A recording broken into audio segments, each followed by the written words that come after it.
జై Sriram. How are you all? ఎలా ఉన్నారండి అందరూ? నేను బాగున్నాను.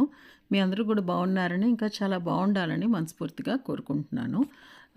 కొన్నాళ్ళ మధ్యలో మళ్ళీ వీడియోస్ మిస్ అయ్యాయి. నేను కొంచెం బిజీ అయ్యాను. సండే, మండే, ట్యూస్డే 3 డేస్ కూడా.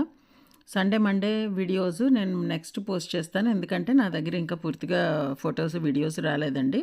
ఇదైతే నిన్నటిది. ఇది ఎక్కడంటే మన హన్మకొండ. అయితే మొన్న ఏదో పని మీద వెళ్ళాము. సో నిన్న తిరిగి వచ్చేసాం అనమాట రిటర్న్. బట్ పొద్దున్నే మటుకు ఈ గుళ్ళకి వెళ్ళామండి. ఇది చాలా ఫేమస్ అయిన స్వయంభూ వెలిసిన గుళ్ళు అండ్ ఎన్నో వేల సంవత్సరాల నుంచి ఉన్న 2 టెంపుల్స్కి మమ్మల్ని మా ఆయన ఫ్రెండ్ అనమాట. వీళ్ళు క్లాస్మేట్స్, ఇంటర్మీడియట్ కలిసి చదువుకున్నారు. ఆయన ఎన్ఐటి వరంగల్లో ప్రొఫెసర్గా చేసి రిటైర్ అయ్యారు, కామేశ్వరరావు గారు. ఆయన తీసుకెళ్లారు నన్ను. అయితే ఈ గుడి ఏంటంటే సిద్ధేశ్వరాలయం. కొంచెం కొండ మీద ఉన్నట్టు ఉంటుందన్నమాట. పై వరకు మన కారు వెళ్ళిపోతుంది, సో ప్రాబ్లం లేదు. ఇక్కడ కాలభైరవ స్వామి అనమాట అండి, పక్కన మీరు చూస్తున్నది ఇగో సిద్ధేశ్వర దేవాలయం. ఇక్కడ ఇంకో స్పెషాలిటీ ఏంటంటే మనమే అభిషేకం కూడా చేసుకోవచ్చు దేవుడికి స్వయంగా. సో ఈ 4 మెట్లు ఎక్కితే చాలు, పెద్ద ఎక్కువ మెట్లు అయితే ఏమీ లేవు. లోపల పెద్ద నంది అది ఉంది, మీకు కనబడుతుంది ఇప్పుడు. ఇక్కడ ఏంటంటే మగవాళ్ళు షర్ట్ వేసుకోకూడదటండి. సో టవల్స్ కప్పుకుని లేకపోతే ఉత్తరీయం కప్పుకుని వెళ్తున్నారు. ఇదిగో ఇది నంది. కొంతమంది ప్యాంట్ కాకుండా పంచలోను, లుంగీలు అలా కూడా కట్టుకున్నారు. ఇగో పెద్ద పెద్ద చెట్లు అవన్నీ ఉన్నాయి. ఓల్డ్ టెంపుల్ అయ్యేటప్పటికి చాలా బాగుంది. ఇదిగో అండి నంది, ఇక్కడో నంది, అక్కడో నంది, ఇక్కడ పంచముఖ ఆంజనేయ స్వామి. చాలా పెద్ద ఆవరణలో ఉంది గుడి. సరే ఇలా మెల్లిగా లోపలికి వెళ్ళామన్నమాట.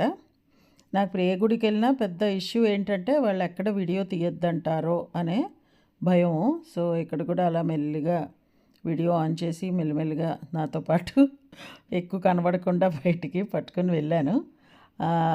బట్ ఆయన పూజారి గారేమో, అమ్మ నువ్వు ముందు దర్శనం చేసుకో, నువ్వు అంతా చేసుకున్నాక మళ్ళీ వీడియో తీసుకో అన్నారు. సో ఇక్కడ మేరు కూడా ఉంది, అమ్మవారు ఉంది. పేరు చెప్పారు కానీ మర్చిపోయానండి.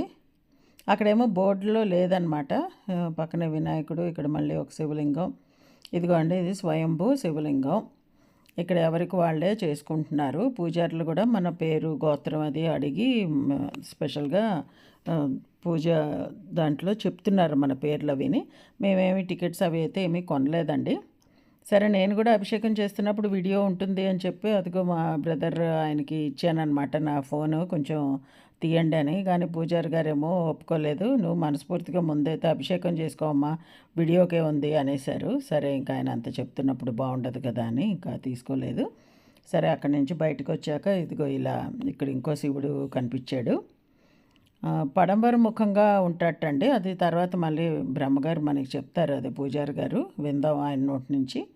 ఇగో ఇక్కడ ఇలా ఇవన్నీ చాలా రకాలు ఇత్తడి విగ్రహాలు ఇవన్నీ చాలా ఉన్నాయన్నమాట.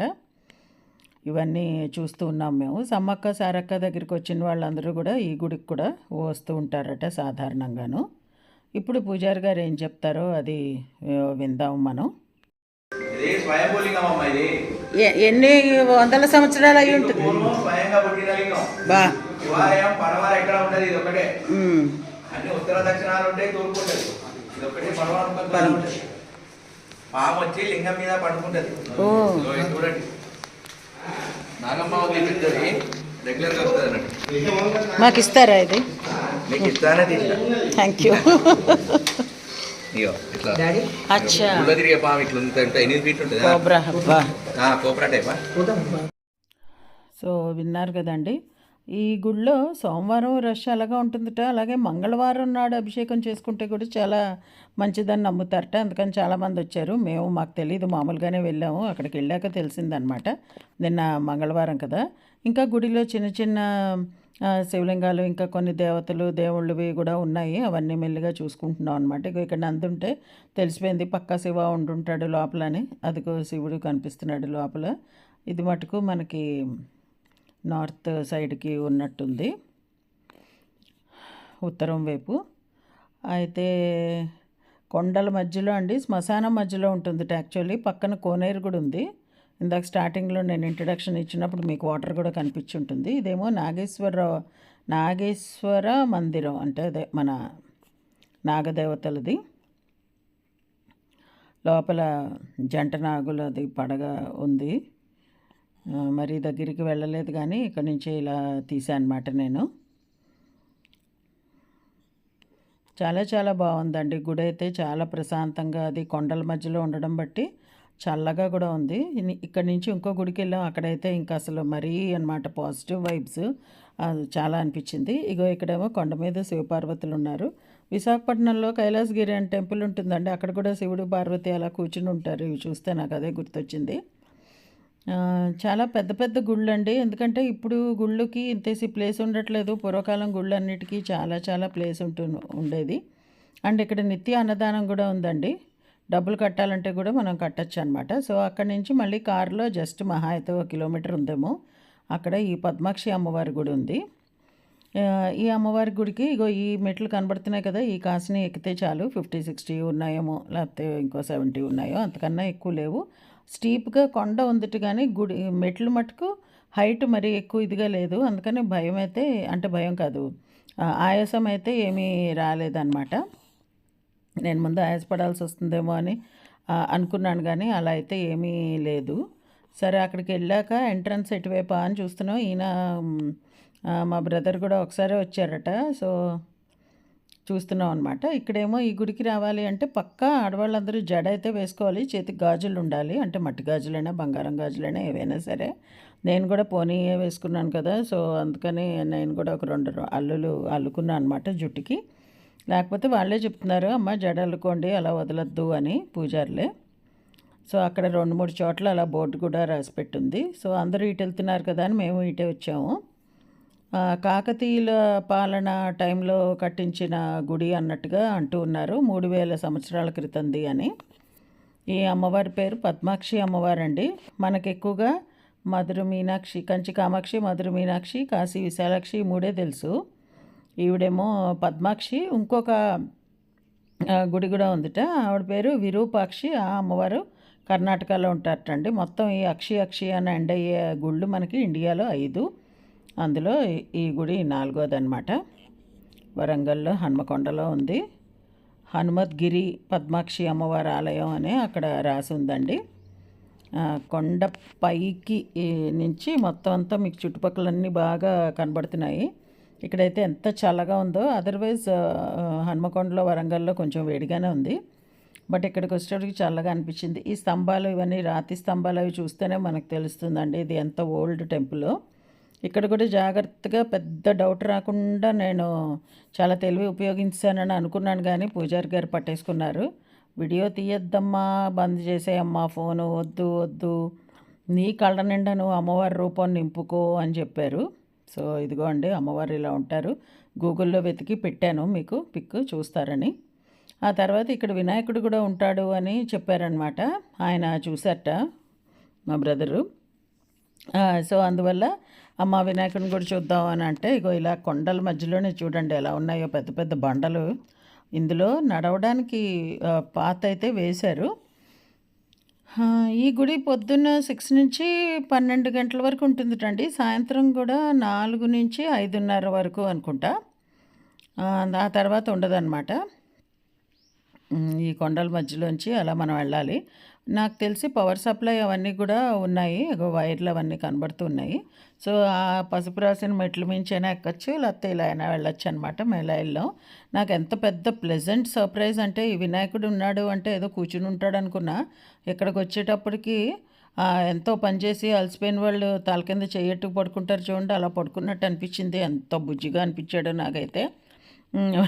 నేను వీడియోలో చూపించలేకపోయాను కానీ నేను దగ్గరికి వెళ్ళి ఆయన మీద ఇలా ఇలా పడుకొని జోజో కొట్టడం అంటారు చూడండి మన భాషలో, అలా కూడా చేశాను. నాకు అంత ముద్దుగా అనిపించాడు. పక్కనేమో వాళ్ళ నాన్న శివుడు, కాళ్ళ దగ్గర ఒక అమ్మవారు ఉంది. ఎవరు అన్నది తెలీదు, అందుకని నేను గెస్ట్ చేయదలుచుకోలేదు. సో ఇదనమాట వినాయకుడి రూపం. ఆ తర్వాత మళ్ళీ అందరూ కొంచెం ముందుకెళ్తున్నారు. ఏంటా అని చూస్తే ఇక్కడ పద్మాక్షి అమ్మవారి పాదాలు ఉన్నాయండి. ఆ తర్వాత ఆ చిన్న స్ట్రెచ్ లాగా ఉంది కదా, దాని మీద బుజ్జి శివలింగాల్లాగా కనిపించాయి నాకు. సరే అవన్నీ కూడా చూద్దాం అసలు ఏంటి అని. ఇక్కడ పాదుకలని బోర్డు అయితే రాసి పెట్టుంది. చక్కగా పసుపు రాసి ముగ్గులు అవన్నీ వేసి చాలా నీట్గా బాగుంది. శివలింగం కూడా ఉంది. పాదుకలు కూడా దగ్గర నుంచి తీద్దామని మెల్లిగా కొండ మీదకి ఎక్కాను. నాకు అసలు చిన్న స్ట్రెచ్, చిన్న అప్పిలాగున్నా కూడా భయం, అసలు ఎక్కనమాట, జారిపోతానని. దాన్ని మటుకు ఏమైందో తెలీదు, మొత్తం అంత హైట్ ఎక్కేశాను. ఇక పాదం మీద ఈ పసుపును, పాదం ఎరుపు కుంకంతో అలా వేశారు. చాలా బాగా పసుపు కుంకాలతోటి అలంకరించి పెట్టడం వలన ఏమో ఇంకా చాలా దైవికంగా అనిపించింది. చాలా పాజిటివ్ వైబ్స్ వచ్చాయండి 2 గుళ్ళకి కూడాను. చాలా నేను ఎంజాయ్ చేశాను. యాక్చువల్లీ మిస్ అయ్యి ఉండేదాన్ని రాకపోతే అని కూడా అనుకుంటూ ఉన్నాను. ఆ తర్వాత ఇంకా ఇవి కూడా దగ్గర నుంచి తీయాలి అన్న ఉద్దేశంతో ఇగో ఈ కొండ వరకు అయితే వచ్చాయన్నమాట. వస్తే కొంతమంది శివలింగం లాగా కనబడలేదు, బట్ అన్నీ కూడా 2, 3 ఇలాగా రాళ్ళు శివలింగంలాగా అనిపించేటట్టుగా పేర్చారు. ఇవన్నీ అక్కడికి వచ్చిన భక్తులు అలా పేర్చారు అన్నట్టే అనిపిస్తోంది. గుడి యాజమాన్యం వాళ్ళు పెట్టినట్టుగా అయితే లేదండి. చాలా ఉన్నాయి. ఒకవేళ వాళ్ళు ఏమైనా కోరిక చెప్పుకుని అలా పెట్టుకుంటారా ఏంటా అన్నది నాకైతే తెలియలేదు. అక్కడ ఎవరిని అడగాలో కూడా ఏం తెలియలేదన్నమాట. నా అంతటి నేను అలా అనుకున్నాను అంతే. అనుకుని మెల్లిగా జాగ్రత్తగా మళ్ళీ కిందకి వచ్చాను. వచ్చి ఇంకా వెనక్కి వచ్చేస్తుంటే ఇగో చూడండి, ఆ రాళ్లలోనే ఇలాగ గదుల్లాగా ఎలాగా తవ్వి పెట్టారు అని అనిపించింది. ఇంకోటి చెప్పడం మర్చిపోయానండి, పద్మాక్షి అమ్మవారి గుడి కాకతీయుల కాలం నాడు కట్టారని చెప్పాను కదా. ఆ తర్వాత కొన్ని సంవత్సరాల పాటు జైన్లు పరిపాలించారట ఆ ఆవరణ. అందుకని మీకు అక్కడక్కడ జైనులది కూడా తీర్థంకరాజ్ అంటారు కదా, వాళ్ళవి కూడా ఉన్నాయి. ఇందాక పద్మాక్షి అమ్మవారి గుడి లోపల కూడా ఉన్నాయన్నమాట అండి. ఒకటి కుడి చేతి వైపు, ఒకటి ఎడం చేతి వైపు. అలాగే పద్మాక్షి అమ్మవారికి బయట, అంటే అమ్మవారికి కొంచెం పక్కగా కుబేరుడిది కూడా ఉంది. ఇదిగో ఇక్కడ కూడా చూడండి, మీకు జైన్లువి కనిపిస్తూ ఉంటాయి. ఎందుకంటే వాళ్ళు పరిపాలించిన గుర్తుగా వాళ్ళు ఇలా కొన్ని చోట్ల అలాగా చెక్కి ఉంచారట. సో ఇలా వెనక్కి మళ్ళీ అమ్మవారి గుడి ముందు నుంచే మళ్ళీ మేము కిందకి వెళ్ళిపోవడానికి బయలుదేరి వచ్చేసాము. ఇక్కడికి వచ్చాక ఇలా చిన్న సెల్ఫీ వీడియో తీసానమాట. సో ఇదండి ఈరోజు మా వీడియో. మీకు నచ్చింది అనుకుంటా. చాలా పురాతనమైన మందిరాలు మీకు చూపించగలుగుతున్నాను, సంతోషంగా అనిపిస్తోంది. సో మా ఈ వీడియో మీకు నచ్చినట్టయితే please like, share, comment, hype and subscribe to my channel Varahi world. Signing off for today folks. జై హింద్.